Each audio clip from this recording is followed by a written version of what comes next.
এই যে বেডরুমে পড়ছিলাম, এই যে উঠলাম, চানো হয়নি এখন অব্দি।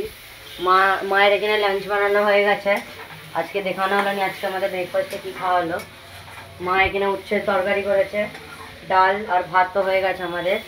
আর আমরা চান হলে আমরা খাবো।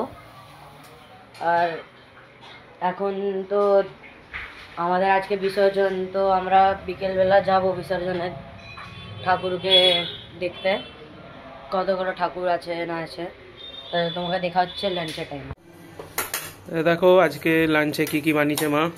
মা তুমি বলবে কি কি বানিয়েছো আজকে, বলো বলো কি কি বানিয়েছো। রুটি, করলার তরকারি, ডাল, সয়াবিন। ওটা কি? সয়াবিন নয়, বেসন। বেসনের কি এটা? একটু ঝাল ঝাল বানিয়েছি, আলু শিমলা মির্চি দিয়ে। আর এই উচ্ছেটা কি? মশলা উচ্ছে। শিবানী খেয়ে বল কেমন হয়েছে। ভালো হয়েছে? খুব ভালো হয়েছে।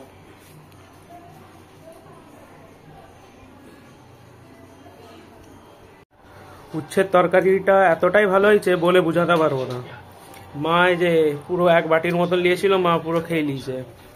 মায়ের উচ্ছে প্রিয়, মায়ের একটু তিতো খেতে ভাল লাগে। মোট কথা তিতো দিয়ে যা কিছু দাও সব খেয়ে নিবে।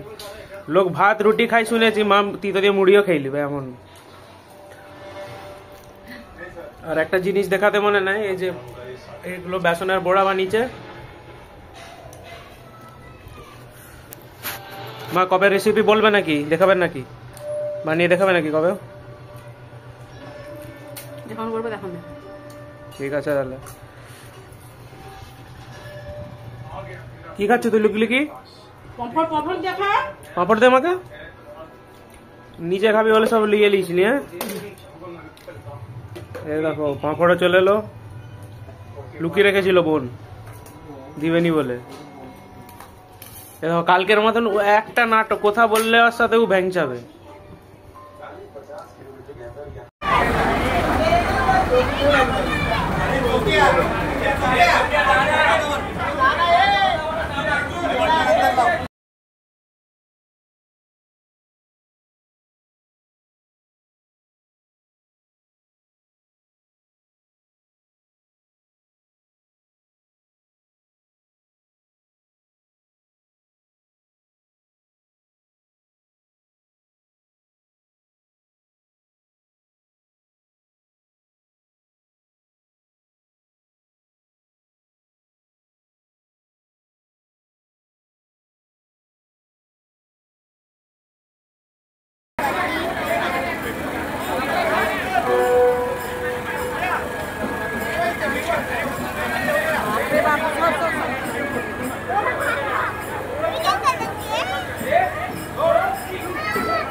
गणपती बाप्पा मंगल मूर्ती